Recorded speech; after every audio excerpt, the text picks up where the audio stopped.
In this video, we're going to be taking a look at the last few matches we played in Platinum to hit Diamond. Overall, the run was pretty straightforward, not too challenging, but that will likely change now that we're in Diamond. Once again, before we get started, the deck list video for the Flow Under deck that we've been using is linked in the description. But let's go ahead and take a look at these matches.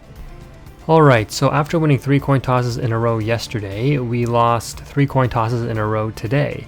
So starting off with my first match of the day here, my opening hands would have been great to go first with, because we could play around an Ash Blossom, not an Imperm, but definitely an Ash Blossom, and really do some damage. Since we already have the Empen in hand, we can search out like an Apex Avian and have an Omni Negate on board ready, right? The Empen could have searched out a map for further extension to get all 4 birds in rotation. Like, there's so much you can do with this hand going first, just with the Robina, another bird, and Empen, right? And then we have the one called by for potential disruption.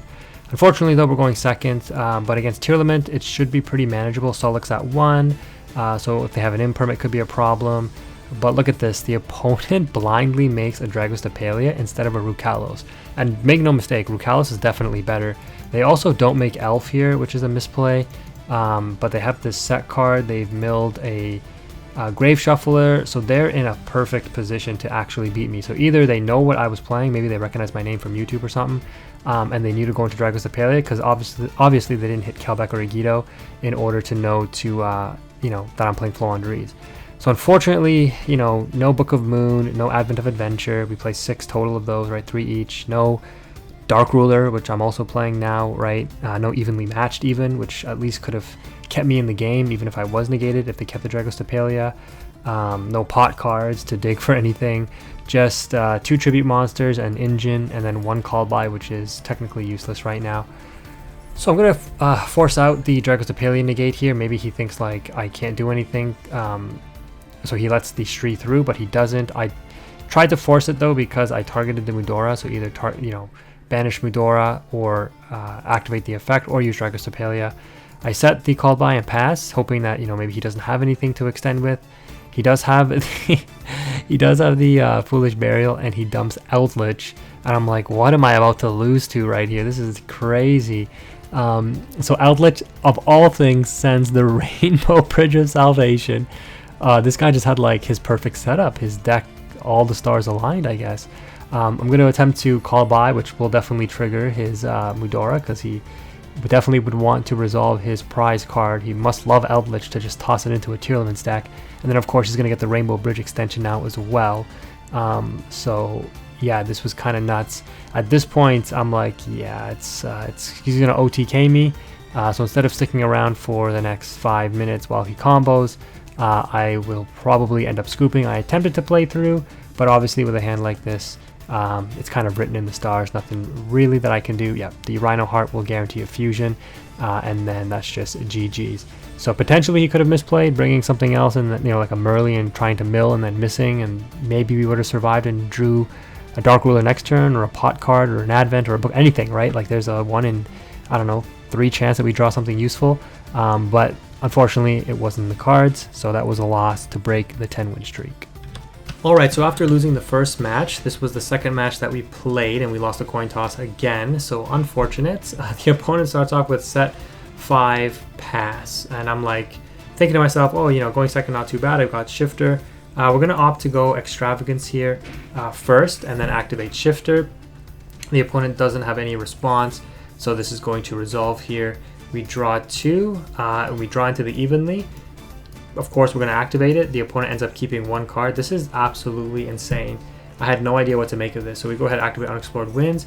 Normal summon Eaglin. The opponent has Solemn Judgment. So they can't Solemn Judgment the Shifter.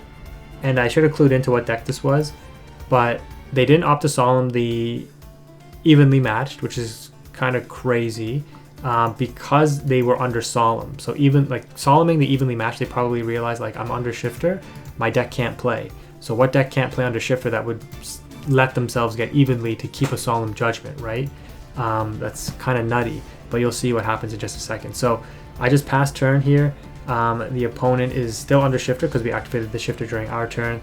They're on Dynamorphia, so they can't send anything to grave because it's going to get banished. So they set 1, summon the Diplos, and pass.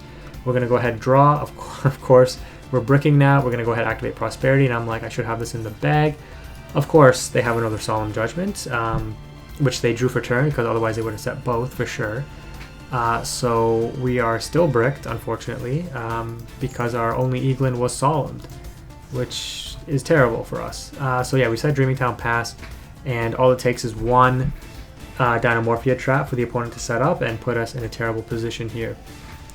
In my extra deck, I did opt to keep, thankfully I didn't banish it with the Extravagance, and if you saw my other Dynamorphia video, this Assembled Nightingale can win the game against Dynamorphia because it can attack direct if they put themselves low enough on life. So yeah, we're drawing the Called By, pass turn. The opponent is going to end up setting another trap, keeping a card in hand, and attacking with the Diplos here again.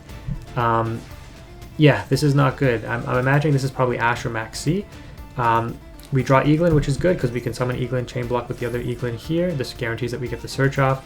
And the opponent, great, misplays. I mean, there's nothing they can do here. They activate Frenzy, and I'm like, that's totally fine. Go ahead, get your fusion monster out, because your Kentragina will not be able to activate its effect fast enough because the chain is resolving, and, you know, Eaglin, part of the chain resolving is summoning, and the application of the Unexplored Winds will tribute the Kentragina before you can apply the effect, therefore preventing your Rexdarum from hitting the field. So that is easy GG's for this matchup here.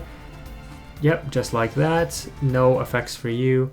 The opponent does have Ghost Ogre, so interesting. I thought it was a Maxi or Ash Blossom. This will destroy the Empin, but we will still get our search. However, I will play around it by activating Advent of Adventure, which will get me the Robina to hand, and the opponent kind of realizes that, yeah, I'm out resourcing them at this point. Because I do have Dreaming Town set, which they don't know, but, you know, during their turn, if they set, even if they drew a Dynamorphia trap, they set it, I Dreaming Town out it with Unexplored Winds, I still win the game regardless. So saving some time, scooping it up, and giving me that W. Thank you.